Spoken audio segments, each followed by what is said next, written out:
እንበለ ደዌ ወህማም እንበለ ጻማ ወድካም ያብጽሐነ ሐመረ ትንሣኤ በሰላም። ውድ የአቤጊያ ዩቲዩብ ተከታታዮች እንኳን ለጸሎተ ሐሙስ በሰላም አደረሳችሁ።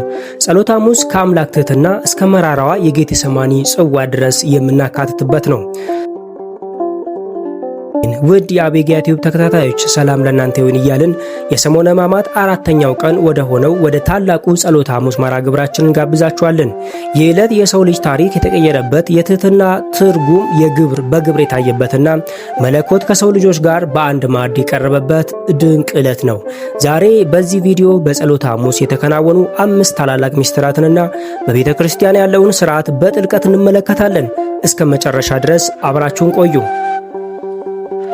የዕለቱ ስሞችና ትርጓሜያቸውን ስንመለከት ጸሎተ ሐሙስ 5 መጠሪያዎች አሉት። እያንዳንዱ ስም የዕለቱን ድርጊት ይገልጻል። የመጀመሪያው ሕጽበተ እግር ነው። የፍጥረታት ጌታ ጌታችን መድኃኒታችን ኢየሱስ ክርስቶስ ደቀ መዛሙርቱን እግር ያጠበበት ዕለትም ስለሆነ ሕጽበተ እግርም ይባላል።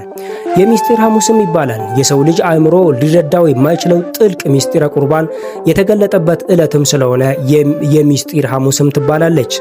ጸሎተ ሐሙስ በመባልም ይታወቃል። ጌታችን በጌቴሰማኒ የአትክልት ቦታ ስለጸለየ የጸለየበትም ዕለት ስለሆነ ጸሎተ ሐሙስም ይባላል።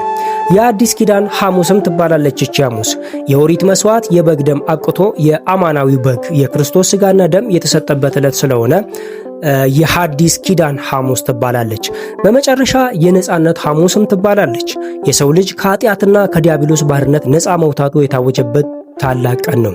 በዚያን ዕለት ማታ ጌታችን ከደቀ መዛሙርቱ ጋር ለእራት ተቀመጠ። ነገር ግን ገና እራቱ ሳይጀምር አንድ አስገራሚ ነገር አደረገ።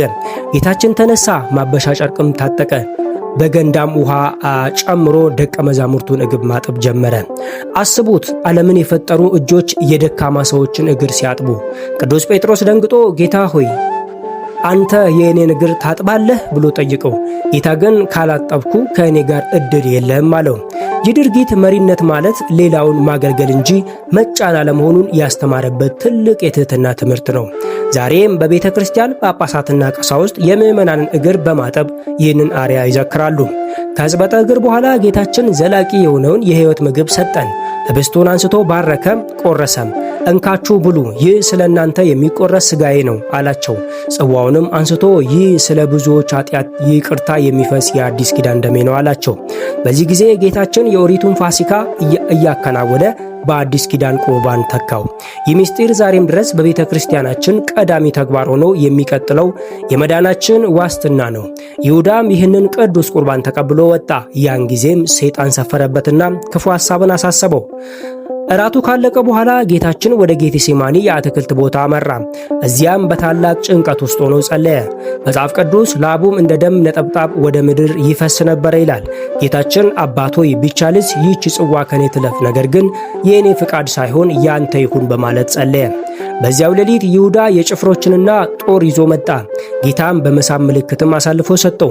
ጴጥሮስም የጭፍራውን ጆሮ በሰይፍ ቢቆርጥም ጌታችን ግን ጆሮውን ፈውሶ ሰይፍ የሚያነሱ ሁሉ በሰይፍ ይጠፋሉ በማለት የፍቅርን መንገድ መረጠ። ጌታችን ተያዘ፣ ተደበደበ፣ ተንገላታ። የሕማማት ጉዞውንም በይፋ በዕለተ ሐሙስ ሌሊት ጀመረ። እንግዲህ የጸሎተ ሐሙስ ታሪክ በአጭሩ ይህንን ይመስላል።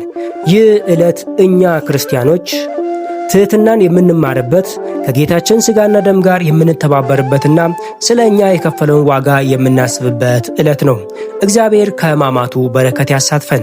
ይህንን ቪዲዮ ስለተከታተላችሁ እናመሰግናለን። ለነገው የስቅለት ዕለት ዝግጅታችን ደግሞ ቻናሉን ሰብስክራይብ በማድረግ የደውል ምልክቱን ይጫሉ። ሌላውም እንዲማርበት ሼር በማድረግ እንዳትረሱ። ወስብሐት ለእግዚአብሔር።